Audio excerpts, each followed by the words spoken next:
So one of the big questions in biology is, why don't we live forever? Maybe one day we will, but until we understand why we grow old and get diseases such as Alzheimer's, diabetes, cancer, cardiovascular disease, we will not have a chance to greatly extend our lifespan. One of the main reasons for this is that currently we address one disease at a time. And even though we have breakthroughs in, say, cardiovascular disease, other diseases such as Alzheimer's are rather recalcitrant, very difficult to, right now, to prevent and cure. And so what happens is that we have the decline in one disease and another disease accelerates in its frequency. And we're not living much longer than we did 10,000 years ago, unfortunately. So really what we're trying to do as a field, us biologists who study aging, is to understand what's at the root cause of this decline that we all go through unless we're unlucky enough to die early. So one of the major theories that's been around really since the 1940s, 1950s is the idea that aging is caused by a decline in mitochondrial function. So what are mitochondria? Well, these, as many of you will have known from high school biology, are the bags within our cells that generate chemical energy. They do other things. They process fat and also allow us to make other molecules that allow for cells to grow. But really, for this topic, what we want to talk about is their role in making chemical energy called ATP.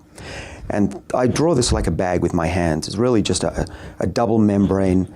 The inner membrane is ruffled, and there are lots of proteins within that bag that carry out these chemical reactions to make ATP and energy. Now, what's really interesting about mitochondria is that they're actually another organism living within each of our cells. And unlike the textbooks, there isn't just one or two mitochondria per cell. There's hundreds, in some cases thousands of these. And they're not just single bags, they're actually networks, and we're learning that they divide and then they fuse, and then the cell can destroy the bad ones and improve the healthy ones. There are some unfortunate people throughout the world who have mitochondrial diseases, and when the mitochondria don't function well from birth, patients tend to have a number of neurological diseases, traits. There are other loss of muscle functions as well.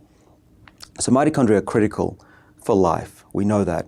In fact, if you poison the mitochondria, say with cyanide, you'd be dead within about 30 seconds. So we really need to understand not just how mitochondria function, but how to keep them healthy throughout our life.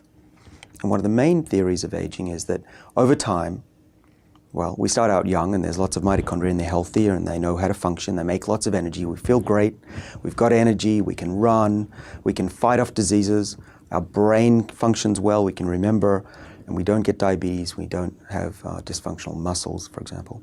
But over time, let's say people like me who are now midlife, we are starting to lose our mitochondrial function. That's a fact. And then by the time we're in our 60s and 70s, it's even worse. And an 80 to 90-year-old will have much, much lower mitochondrial function and they'll have less ATP. And this is a problem. And we scientists think that one of the major causes of diseases during aging is caused by this loss of the ability of our cells to make energy. Now, as I mentioned, mitochondria are free-living organisms in our cells. They joined our cells about 2 billion years ago. They were originally what are called alphaproteobacteria. We find these free-living bacteria right now in the world, but they're genetically related and functionally related to our own mitochondria. And what's important is that these mitochondria have their own DNA. They brought their own genome with them when they joined our cells to make eukaryotes. And today they still have many of those genes in their genome. The other genes that used to be in that genome, it's a circular genome, have been transferred to the nucleus. And so we're really just a mishmash of two species living together. And the genomes exist separately, but they need to communicate very well together to maintain their coexistence and be healthy. And later I'll tell you that one of the problems with aging might be that these two genomes within our cells lose the ability to communicate. But first I want to tell you about an older theory of aging that still holds some weight, but what we're starting to think is that this is more of a later stage of aging. So back in the 1940s and 50s, I was telling you that the mitochondrial theory of aging was born. And that's the idea that during metabolism, there's a lot of free radicals, or we call these reactive oxygen species, that can damage macromolecules. The idea is that as the mitochondria, when we're young, are functioning, they're producing these free radicals that damage the enzymes, and particularly the DNA within the mitochondria. And over time, we start to lose the code that's in our mitochondrial DNA. We get mutations, we get big deletions. So for example, if we took my DNA from pretty much any cell, except perhaps my germ cells in my testes, these cells would have a large number of mutations and deletions already, which is rather disturbing. And the idea is that if we could slow down this damage to our DNA, we would have a way to delay aging. We could prevent these mutations, and we would actually be healthier into long and have a longer life. Now, this theory still has some merit. You can find these mutations in anybody. Even newborns have some mutations already, which is a scary thought. One of the problems with the theory has been that the ability to extend lifespan by slowing down these mutations has been rather a difficult battle. We haven't really had success. Feeding antioxidants to mice, for example, or other organisms hasn't had a big impact on their lives. And in fact, one of the new theories is that free radicals might be somewhat beneficial and can extend the lifespan. If you take a little worm, for example, and give it antioxidants, that can actually have a negative impact on its long life. So it's not as simple as we once thought. Where the field is settling out is that the damage to mitochondria does occur. It seems to be important, but it might be most important for the later stages in life. Let's say after you're 50, 60, 70. But what's going on in someone like me who's 40? Why am I already experiencing a decline in my mitochondrial function? Well, it may not be to do with mutations. And the reason is that we have found just recently, studying mice and human cells, is that if you catch aging early enough and the mitochondrial dysfunction early enough, it's actually reversible. One of the new leading theories in aging and mitochondria is that the communication between the nucleus and the mitochondria breaks down early during aging, and let's call that stage 1 of aging. Now what carries out this communication is that, so if we have the nucleus here and the mitochondria here, there are proteins that are made in the nucleus by our main chromosomes, and those proteins travel across the cytoplasm into the mitochondria, and they help the mitochondria be healthy. They make just the right amount of energy to match what the cell needs. And what we found is that during aging, in the early stages, this communication, these proteins that move across to from the nucleus to the mitochondrion, they start to lose their activity, and you don't have as much made anymore in the cells. Now, the good news now is that if we could restore that communication, we might have a chance of reversing aspects of aging if we catch it early enough. Now, the analogy that I like to make is that the nucleus and the mitochondrial genomes, these two genomes, are like a married couple.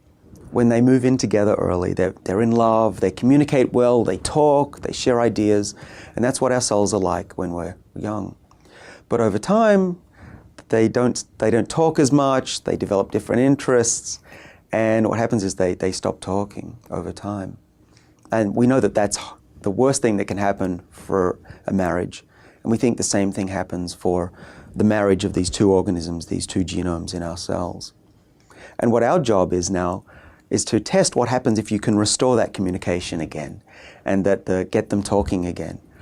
And just in December of 2013, our lab published an interesting paper that showed the following. It showed that one of the main causes of miscommunication is that the nucleus doesn't think it's getting enough energy anymore. And it doesn't send the signals to the mitochondrion to make them produce the energy anymore. We tracked this down to the loss of a small molecule called called NAD. We think NAD is critical for cells' health and their ability to maintain this healthy communication. So what we did was we simply raised the NAD levels back up in a mouse to their youthful levels. So a mouse, when it's young, has, let's say, this amount of NAD. Over time, the NAD levels drop by half. And we found, well, first of all, we asked the question, if we raise these levels back up to youthful levels of NAD, what happens? Can we restore this communication? And we did that. The way you do that actually is quite simple. You inject a mouse with a molecule that the animal turns into NAD. You can buy this from a chemical company, you inject it for a week, and we asked, does this have a benefit restoring the communication? And the answer was yes. Now, after 1 week of raising NAD, the nucleus was now re-establishing communications to the mitochondria. They were talking again. And then we could ask, does this improve health? Does it restore the energy of the cell, which we think is a cause of aging? And the answer was, quite remarkably, yes. The mice, when we looked at their muscle and their heart, they had a restoration of youth. The mitochondria were revved up again after just a week, and they were making energy. And as far as we could tell, looking at all these functional assays of the mitochondrial activity, their ability to make energy, their genomes activity, the amount of DNA they had, they went straight back to being young again. So we actually couldn't tell the difference between a 2-year-old mouse and a 6-month-old mouse. What that really is like is saying we could take a 50, 60-year-old human muscle and make it like a 30-year-old again. Now, I mean, that would be great if it's true in humans. We only know in mice so far, but we are gearing up to test this in humans. We think that if we could give this molecule that raises NAD in a pill or an injection, we think that within a week, if we're right, then we could reverse aspects of aging in humans. And that would be something really quite spectacular.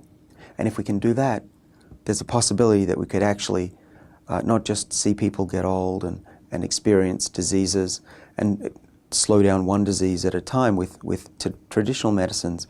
We might be able to actually, if we catch this event early, we could reverse mitochondrial aging.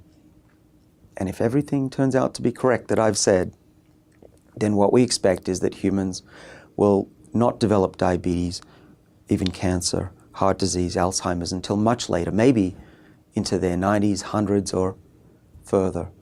And so that we're looking at a future where we might be able to restore youthful energetics in cells, prevent mitochondrial aging, keep this organism within our bodies healthy, and live much longer, healthier lives.